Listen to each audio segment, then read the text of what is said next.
Buenas noches, hermanos. Dios les bendiga a cada uno de ustedes que están ahí esforzándose y conectándose para poder escuchar la palabra de Dios.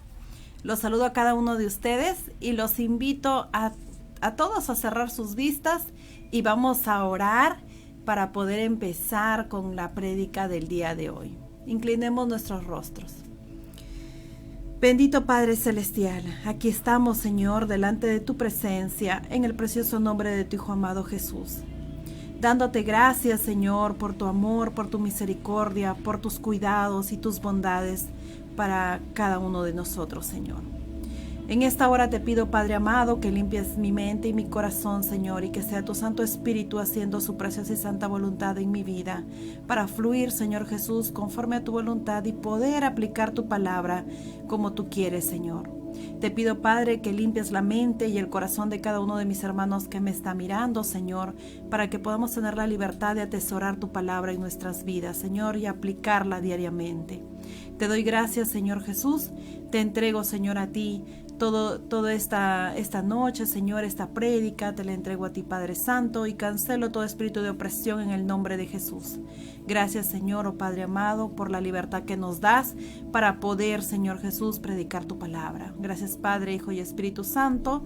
Amén, amén, amén.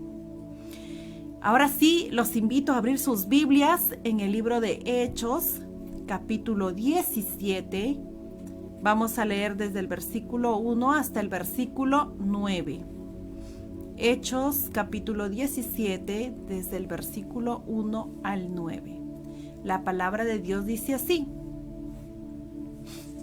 Pasando por Anfípolis y Apolonia, llegaron a Tesalónica, donde había una sinagoga de los judíos.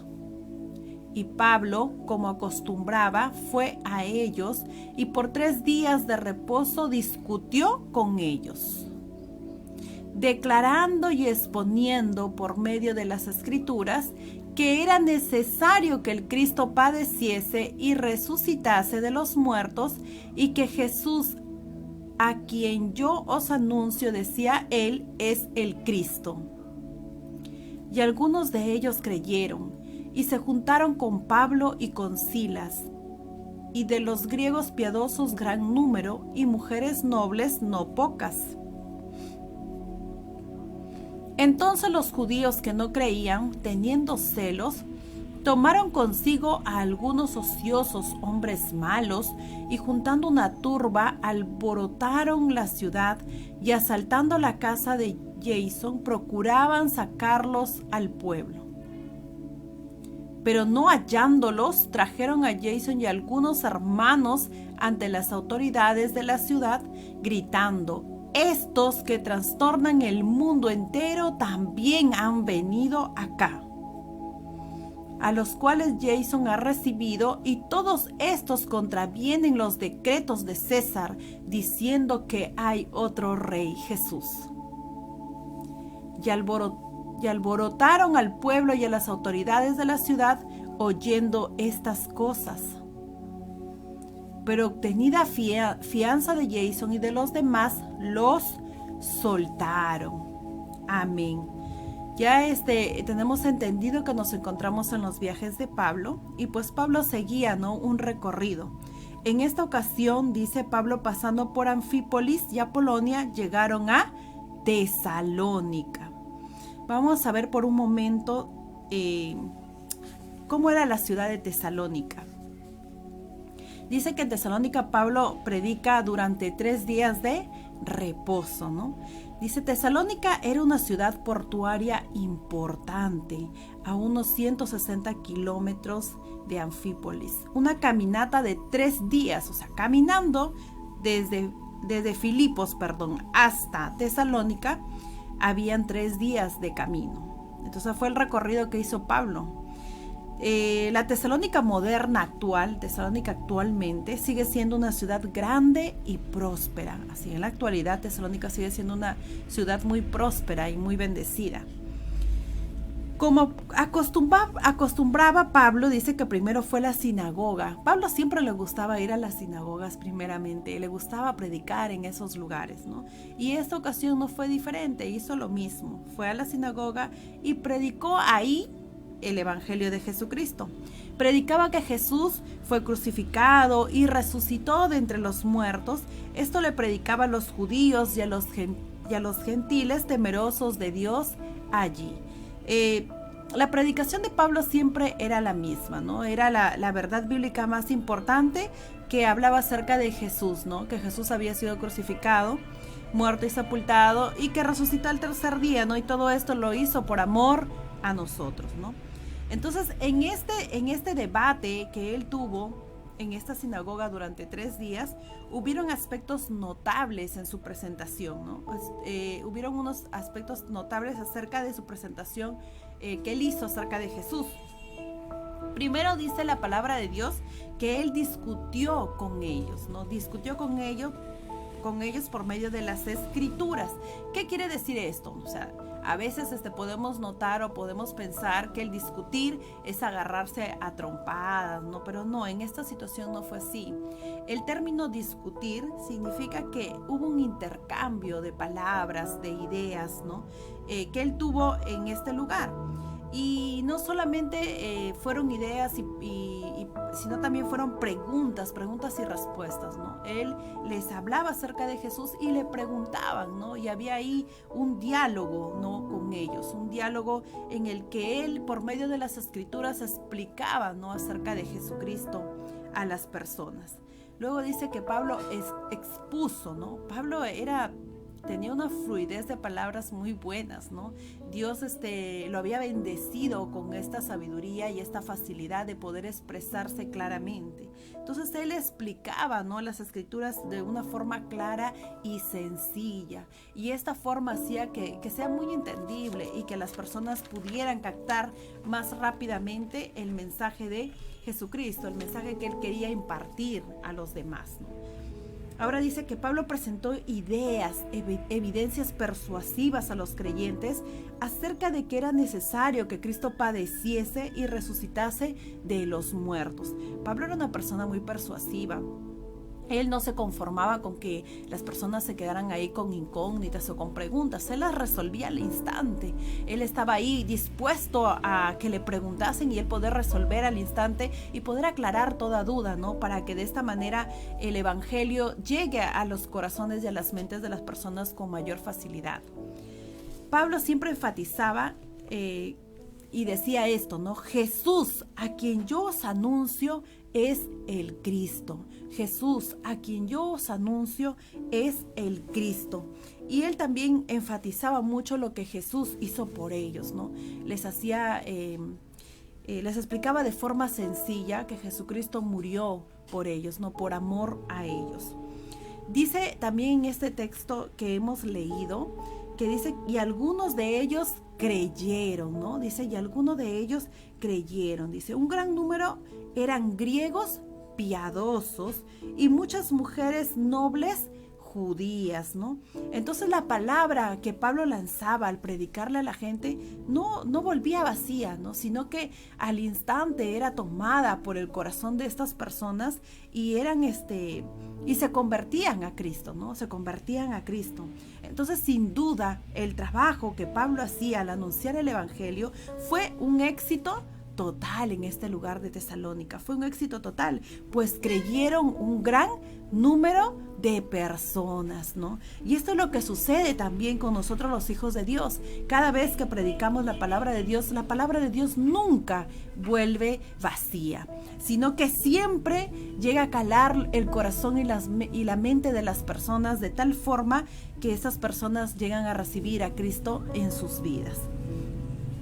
Ahora, cuando Pablo estuvo en Tesalónica, dice que él recibió apoyo financiero de la iglesia de Filipos. O sea, él, a pesar de que estaba en Tesalónica, la iglesia de Filipos le mandó un apoyo financiero para que pudiera impulsar su ministerio y él pudiera tener esa facilidad de evangelizar a la gente, ¿no?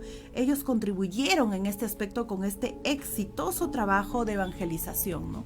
Entonces siempre detrás de un ministerio de evangelización o de pastoreo o de lo que fuere, siempre detrás hay hay personas, hay iglesias que siempre nos están apoyando, ¿verdad? Siempre están ahí apoyando espiritualmente o financieramente para que el evangelio siempre se pueda llevar a todas las personas, ¿no? Y en esta ocasión, en estos tiempos, no era la excepción, sino que Pablo dice que tuvo la ayuda financiera de Filipos, ¿no? Qué hermoso, ¿no? Que la iglesia de Filipos pudiera contribuir de esta manera y pudiera Pablo de esta forma tener más libertad, ¿no? Más ayuda y apoyo para poder predicar el evangelio.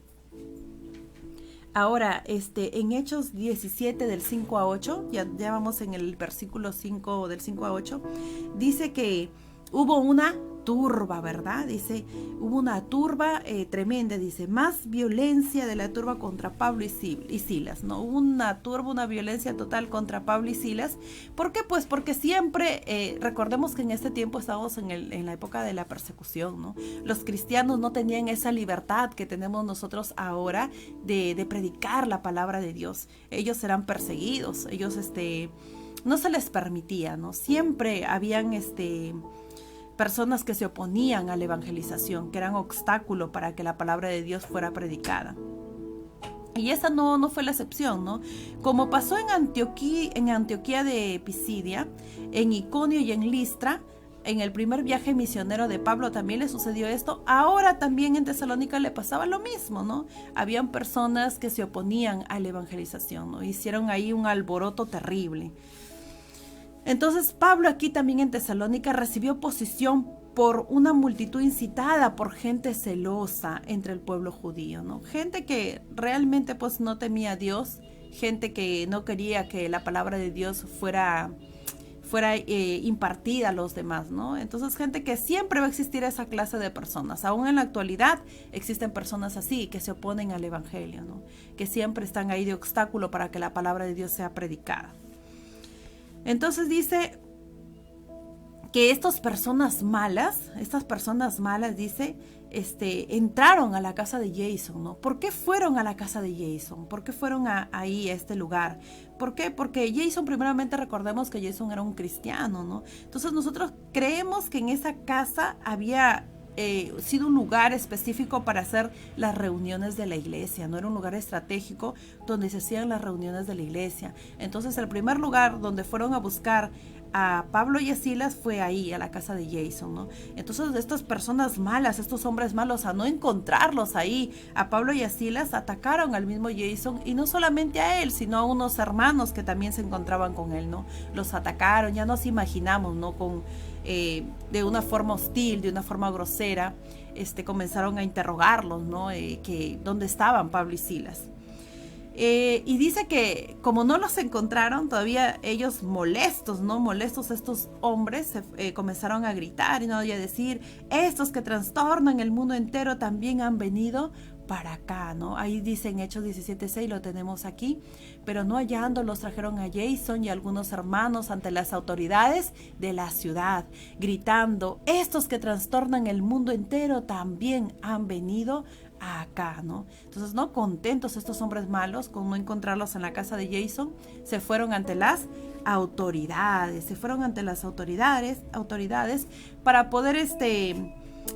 para poder de alguna manera dejar mal, ¿no?, a estos siervos de Dios. Pero ¿saben qué? Es un poco gracioso porque dice la palabra de Dios que todo obra siempre para bien en nuestras vidas, ¿no? Y sin querer, estos hombres malos hicieron evidente algo muy importante. ¿Qué fue eso? Hicieron evidente la efectividad de la obra que Dios hacía a través de Pablo y Silas, ¿no? Dios siempre que está detrás del problema de la ecuación siempre va a generar victoria y triunfo, ¿no? Y ellos estaban haciendo aquí evidente que la efectividad de la obra de Dios en Pablo y Silas era poderosa y nadie la iba a detener. Fue como decir, ¿no? Fue en otras palabras, estos hombres han impactado radicalmente a nuestro mundo y ya nada parece ser lo mismo, ¿no? Cuando ellos dijeron, no, estos hombres trastornan el mundo, podríamos nosotros no buscarle un sinónimo y decir esto, ¿no? Estos hombres han impactado radicalmente a nuestro mundo y ya nada parece ser lo mismo. Qué halagador. Para mí es halagador escuchar esta frase, ¿no? Escuchar esta frase en la que se ve cómo Dios actúa de forma poderosa en aquellas personas que realmente buscamos servirle de corazón, que realmente ponemos todo de nuestra parte, el 100%, para el servicio de nuestro Señor.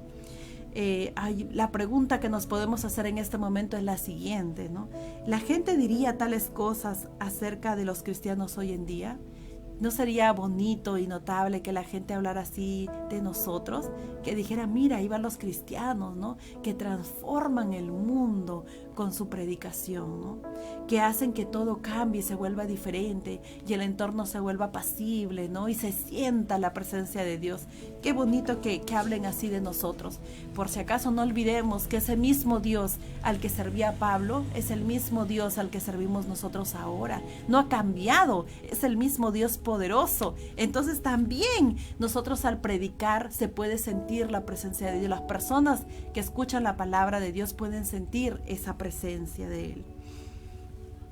Entonces Jesús no solo vino a ser nuestro maestro, sino también vino a transformar el mundo entero. Nuestro Señor vino a transformar el mundo entero. Ahora vamos a ver algo muy notorio, ¿no? Entonces lo que causaba Pablo y Silas era una transformación radical, pero por ellos mismos no, sino porque el Señor estaba con ellos. Y Jesús dio un gran ejemplo de esta manera de pensar radical cuando habló de un hombre rico. Eso lo podemos ver en Lucas 12 del 16 al 21. Lucas 12 del 16 al 21 dice así: también le refirió una parábola diciendo, la heredad de un hombre rico había producido mucho. Y él pensaba dentro de sí diciendo, ¿qué haré? Porque no tengo dónde guardar mis frutos. Y dijo, esto haré, derribaré mis graneros y los edificaré mayores, y allí guardaré todos mis frutos y mis bienes. Y diré a mi alma, alma, muchos bienes tienes guardados para muchos años. Repósate, come, bebe, regocíjate. Pero Dios le dijo, necio, esta noche vienen a pedirte tu alma, y lo que has provisto, ¿de quién será? Así es el que hace para sí tesoro, y no es rico para con Dios el afán y la ansiedad. Así es el que hace para sí tesoros y no es rico para con Dios. ¿Qué nos quiere decir esto, no? Que de nada nos sirve a nosotros afanarnos en esta vida, queriendo hacer o llenarnos de cosas materiales o preocuparnos por los afanes de este mundo, y no buscamos lo realmente importante, que es acumular riquezas en el cielo. ¿Y cómo entonces podemos acumular riquezas en el cielo? Pablo y Silas nos dejaron el mejor ejemplo, evangelizando a las personas, enseñándole a las personas acerca de Jesucristo, trabajando para la obra de nuestro Padre, sirviéndole a nuestro Padre, que Él siempre va a estar ahí mirando y observando lo que nosotros hacemos. De esta manera acumulamos riquezas en el cielo, porque todo lo que acumulamos aquí es pasajero, pero lo que acumulamos en el cielo es eterno, es para siempre, es para siempre. Ahora, dice que estos no solamente dijeron eso, sino que también dijeron, y todos estos contravienen, o sea, estos hombres decían, no, y todos estos contravienen los decretos de César, diciendo que hay otro rey, Jesús, ¿no? Ellos como sea querían malimponer a Pablo y a Silas, ¿no? Querían que los apresaran, ¿no? Que los detuvieran. Pero en esos tiempos decir esta acusación era algo serio, no era cualquier cosa. Era una acusación de verdad muy grave, ¿no? Como para alborotar al pueblo y a las autoridades de la ciudad, porque esto les infundía temor. ¿Por qué? ¿Por qué les infundía temor? Porque no querían que la ciudad pudiera llegar a ser conocida por la oposición contra César y Roma, ¿no? Contra César y Roma. Pero esos miedos de esas personas eran infundados, eran miedos que no tenían validez. ¿Saben por qué? Porque nosotros como hijos de Dios, en realidad, ¿no? En realidad el tener a Cristo en nuestro corazón nos hace personas diferentes, nos hace mejores cristianos, nos hace comportarnos como buenos ciudadanos. Y no solamente eso, sino que nuestras oraciones por nuestro gobierno son más útiles de lo que la mayoría de la gente imagina, ¿no? Entonces, esta acusación, ¿no? de que ellos decían, ¿no? Que de repente iban a generar alboroto, estaban en contra de los decretos de César, ¿no? Porque decían que hay otro rey llamado Jesús. Entonces eran miedos infundados, ¿no? Miedos infundados por personas que no tenían ningún temor de Dios y que lo único que buscaban era en su propia sabiduría ver las cosas de una forma que no eran. Entonces dice que Pablo y Silas en el 9:10, en el 17:9-10, nos dice que ya Pablo y Silas salen de Tesalónica de noche, ¿no? ¿Por qué? Porque Jason paga la fianza, ¿no? Dice en Hechos 17:9, dice, pero obtenida fianza de Jason y de los demás, los soltaron. Ahora, es un poco injusto esto, ¿no? Es un poco injusto de que al final, a pesar de que ellos no habían ocasionado el alboroto, Jason terminara pagando la fianza, ¿no? A pesar de no ser culpables. Pero era la mejor forma en que él encontró solucionar este problema, ¿no? Solucionar este problema para que ya fueran soltados y de esta manera pudieran salir librados de esta situación, ¿no? ¿Por qué? ¿Y por qué es que pasó esto? ¿Por qué es que Jason tomó esta decisión? Lo que pasa es que realmente querían ya que Pablo y Silas salieran rápidamente de Tesalónica, pues no querían traer más persecución para los cristianos. Recordemos que en ese tiempo estaban en el tiempo de la persecución, entonces ellos querían evitar esto, ¿no? Y ya no poner en riesgo, ¿no? A las personas cristianas que se encontraban en este lugar. Es por eso que deciden pagar la fianza y Pablo y Silas dice que salieron rápidamente de Tesalónica, ¿no? Tesalónica. Dice que en Hechos 17:2 dice que Pablo, como acostumbraba, fue a ellos y por 3 días de reposo discutió con ellos, ¿no? Pablo en realidad pasó solo unas pocas semanas en Tesalónica, ¿no? No pudo quedarse mucho tiempo y al parecer él deseaba poderles haber enseñado más a toda esta gente de Tesalónica, pero la situación no se lo permitió, ¿no? Y más adelante le encuentra una forma mejor de poder hablarles a los de Tesalónica, como escribiéndoles cartas, ¿no? Escribiéndoles cartas. Por eso es que nosotros, si vemos en la Biblia, podemos encontrar Primera de Tesalonicenses, ¿no? Que es una carta dirigida a esta iglesia, ¿no? A Pablo siempre Dios le dio mucha sabiduría para que él pudiera encontrar soluciones a cada situación y de esta manera él pudiera seguir haciendo lo que le fue encomendado, que era predicar el evangelio, hablar a la gente acerca de Jesucristo. Y a pesar de que él pasó por muchos momentos realmente fuertes, en que siempre fue atacado, en que siempre fue menospreciado, ¿no? Y que siempre buscaban ocasión para hacerle caer, para que dejara de predicar el evangelio, ninguna de estas cosas lo atemorizó, sino que él siempre se mantuvo de pie, él siempre se mantuvo osado y valiente, porque él sabía que lo que él más quería era servirle a nuestro Dios. Y él quería atesorar tesoros en el cielo, no aquí donde dejan de ser y donde pasan, ¿no? Sino allá en el cielo. Y eso Pablo lo tenía muy claro y lo demostró, ¿no? Lo demostró todo el tiempo, porque él siempre fue un hombre valiente que nunca tuvo temor. Sigamos el buen ejemplo de Pablo y Silas y seamos también osados nosotros para predicar el evangelio. No nos sintamos inferiores ni menos, porque ese mismo Dios al que Pablo y Silas servía es el mismo Dios al que tú y yo ahora servimos. Que Dios los bendiga a cada uno de ustedes, mis hermanos, y vamos a orar para dar gracias a Dios por su palabra. Inclinemos nuestros rostros. Querido Dios, te damos gracias, Señor, por tu palabra, porque tú eres bueno, Señor, y para siempre es tu misericordia. Te pido que nos ayudes, Señor Jesús, que nos dé sabiduría, facilidad de palabras, inteligencia, Señor Jesús, y que podamos nosotros predicar tu palabra con sencillez y con claridad, para que muchas personas puedan conocerte, Señor. Que ninguna situación adversa, Padre, así como Pablo y Silas nos dieron este buen ejemplo, Señor, de que ninguna situación adversa los amedrantó, sino que ellos siguieron adelante, Señor, esforzándose y siendo valientes para seguir predicando el evangelio y alcanzando más vidas para ti, Señor. Te pido que así también nos pongas esa valentía, Señor Jesús, y que seamos así de osados y valientes para predicar tu evangelio, para no atesorar riquezas aquí en la tierra, sino atesorarlas en el cielo, donde son infinitas y para siempre. Gracias, mi Dios, por tu palabra. Te doy en el nombre de Jesús. Amén, amén. Y ahora sí, voy a saludar a mis hermanos que han estado ahí conectados. Y empezamos. A ver, dice aquí: bendiciones y saludos para nuestros pastores Hugo y Marta, para sus hijos Jael y Huguito. Oremos siempre constantemente por nuestra familia pastoral. Recordemos que ellos son los líderes que Dios ha puesto en nuestra iglesia y tenemos que orar por ellos. Amén. Para nuestra hermanita Jennifer Arisa, bendiciones. Lía Vargas y Benjamin, mi esposo Percy, bendiciones, hijos míos. Robert Segura y familia, que Dios te bendiga. Y en Argentina, hermano mío, a nuestra hermana Leila Rojas, a nuestro hermano Carlitos Correa y familia, bendiciones. A nuestra hermana Antonia Vega y familia, gloria a Dios. A Daniel Imante, a nuestro hermano Oscar Bacari, fortalecidos en el Señor.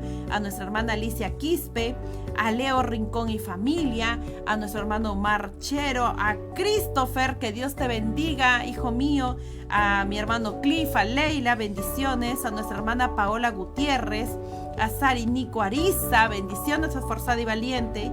A nuestra hermana Luisa García, que nos ve desde allá, desde Estados Unidos. Mira cómo se esfuerza para escuchar la palabra y siguiendo el buen ejemplo de los hijos de Dios, ¿no?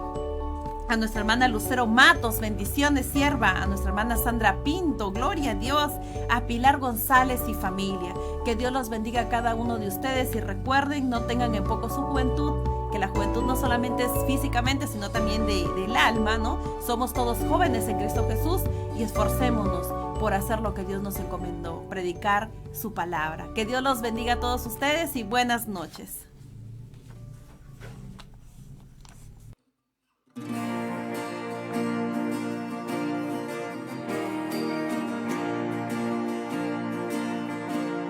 El mundo busqué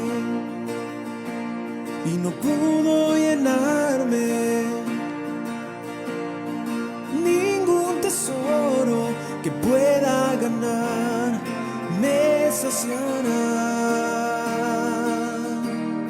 Mas llegaste tú, me diste vida nueva. Cada deseo se cumplirá aquí en tu amor. No hay nada, nada mejor. No hay nada, nada mejor. No hay nada, nada mejor que mi Dios. Vengo sin miedo, sin reservas. Cada fracaso has visto, Señor, y aún tu amigo soy. Porque el Dios de los montes es el Dios de los valles. No hay lugar que me pueda alejar de tu gracia y amor. No hay nada, nada mejor. No hay nada, nada mejor. No hay nada, nada mejor que mi Dios.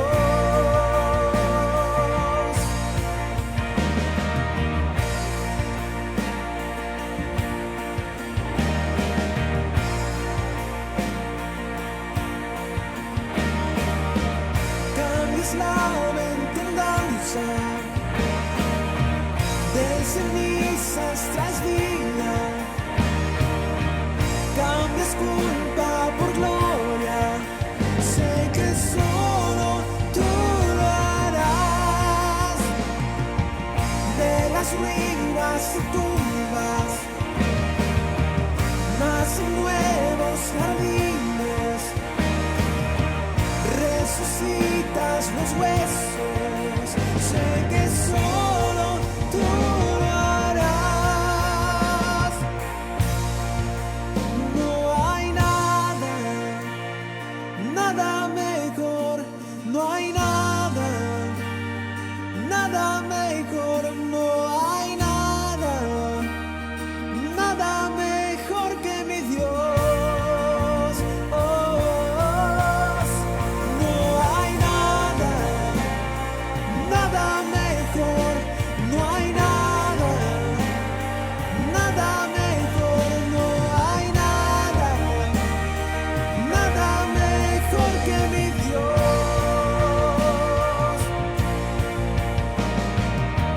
Cambias lamento en danza, de cenizas traes vida, cambias culpa por gloria, sé que solo tú lo harás. De las ruinas y tumbas nacen nuevos jardines, resucitas los huesos,